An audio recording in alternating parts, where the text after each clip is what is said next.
Hey and welcome back to my channel. If you're new here, my name is Hannah. I'm an interior designer from Sydney, Australia, and on my channel I love to talk about all things design, interior design related.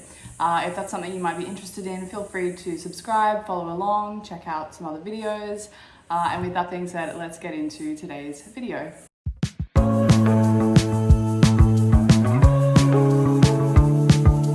Today we're going to be talking about my top 5 tips for styling your space. So one of the questions I get asked most as an interior designer is, what are some basic things that I can do to my existing space that don't cost a lot of money, that I can implement straight away, that is going to make a really big difference to my space?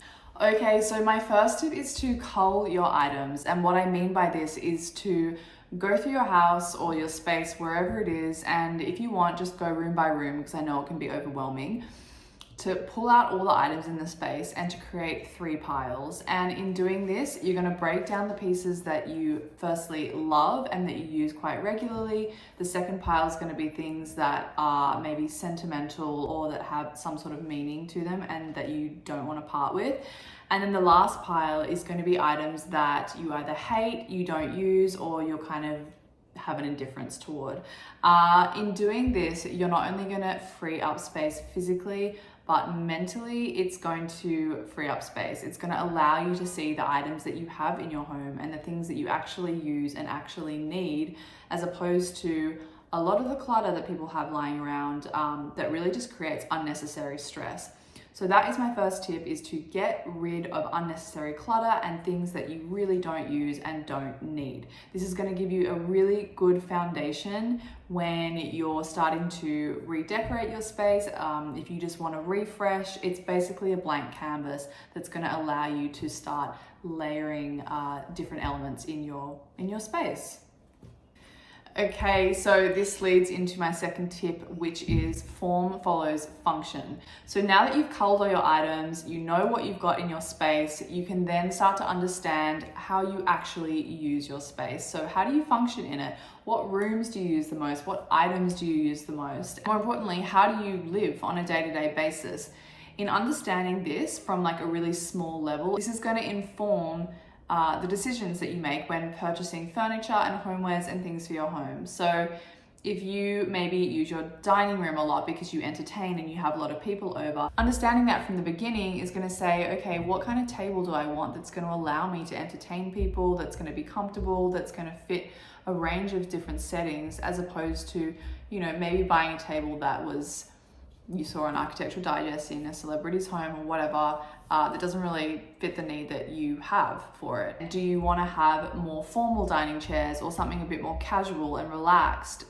Think about how you want to feel when you're using this space and how the pieces that you purchase are going to function. So it's very easy to go out and purchase things that are really beautiful and aesthetic, but I really encourage clients when they come to me to go to the showrooms, go to the furniture stores, whatever, and sit on the chairs, sit at the tables, use the products in the store before they purchase them, because really I can advise and I can say, this is, a really great chair, but if it doesn't fit within what the client wants, if they personally don't find it comfortable or functional, or there's different aspects that they're looking for in a chair, it's not going to work and it's going to be a disaster. And I think that one of the most important things in your space, in your home, is to have a space that's comfortable, that's functional, and that works for you.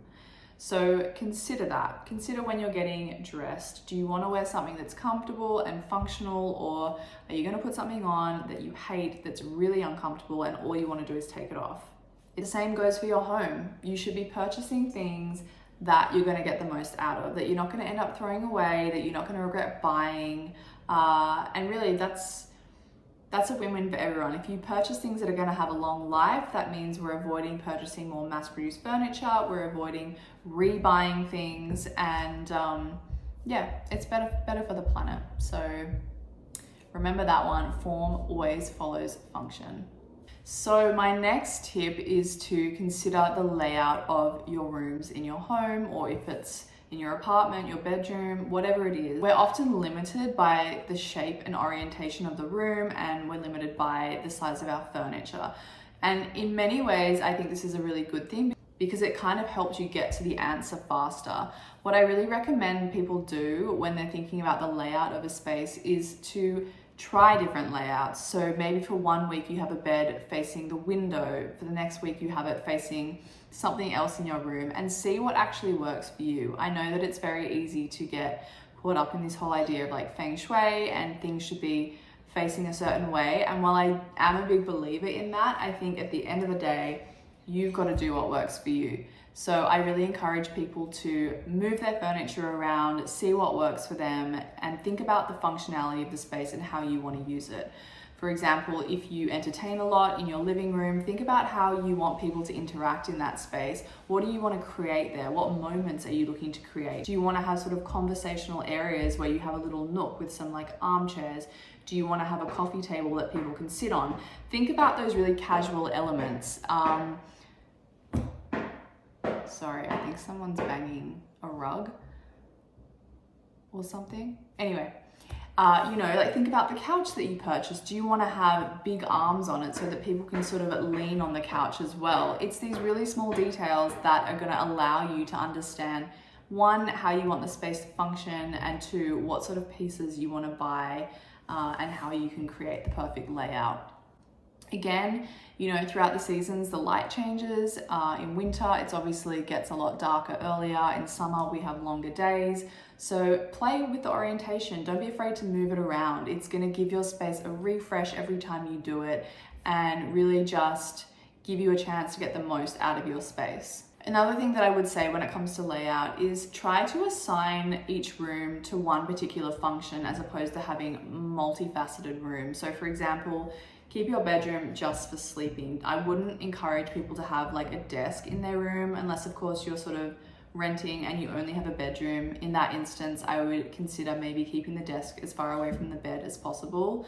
I think trying to create a divide within the space is really important so that you are able to sort of switch off and I guess compartmentalize the function of each room. But yeah, in doing this, if you have the option to create a space solely for one purpose, again, that's going to help you get to the end result faster. It's going to help you have a clearer picture in mind of what it is that you're trying to achieve and sort of what experiences and moments you want to get out of the space. So that is what I would suggest when it comes to layout of the rooms in your house, or if you're renting your bedroom. My next tip that is highly underrated but is probably the most important is to understand lighting. Understand how lighting works in your space and what it can do for your space. It doesn't matter where you live, what type of space you have, lighting's always gonna have a really dramatic impact in either a positive or negative way. So I've said it before, I'll say it again, always use warm lighting, okay? Try and avoid cool lighting wherever possible. I think it's sterile, it's cold, and it's really not gonna work in any setting unless it's a hospital.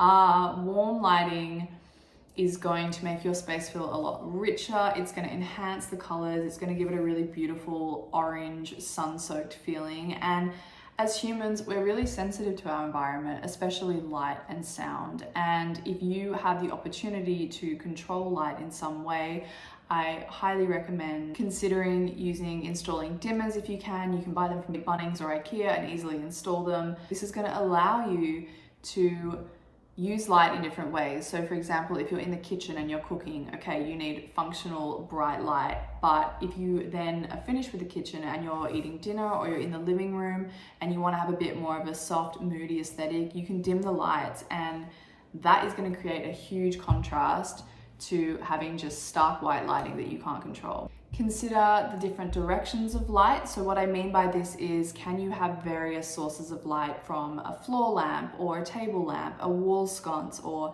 a pendant? Think about how the different directions of light are going to play and interact with each other, and how you can create special moments with the light. So for example, if you're an entertainer and you use your living room a lot, consider how you can kind of create moments and pockets of light that highlight various things in that space.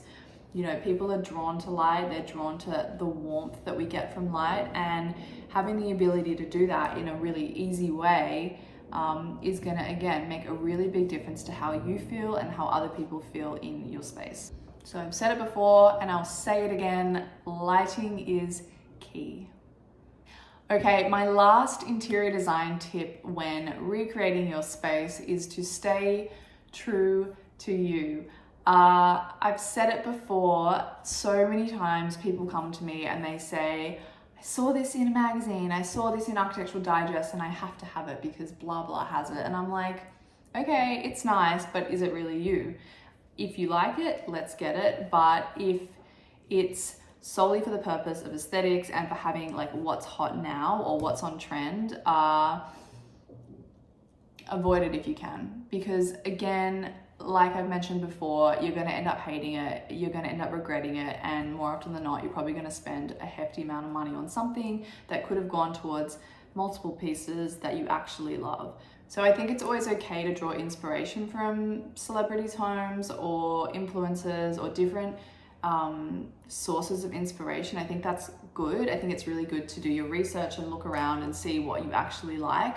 But I think when it comes time to actually purchase the item, ask yourself the question, am I purchasing this because I love it or because it's on trend? And be real with yourself and actually answer that honestly, because although in the moment you might feel like, oh, but I really want it, you're going to thank yourself later. There's been many times where I've done that and it's just been a disaster, and I really don't like doing that because it's just not good for anyone.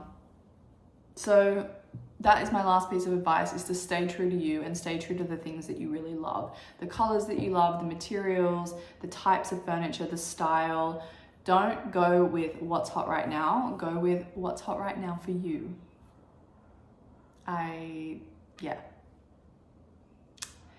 don't like that line, but you know, I'm just saying, trust your gut and just, you'll get it right every time if you go with your instinct and go with the things that you're naturally drawn to.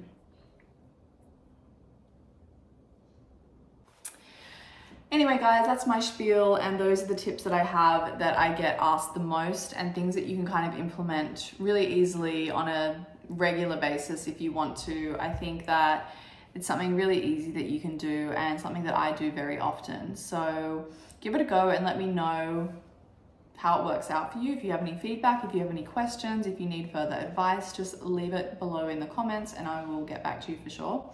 Yeah, but it's Saturday afternoon and it's a lovely day. So I'm gonna go for a little walk, a little stroll, and then I'm gonna maybe make a little pizza for dinner, and yeah, I don't really know where the day's gonna take me, but anyway, I will see you in the next video.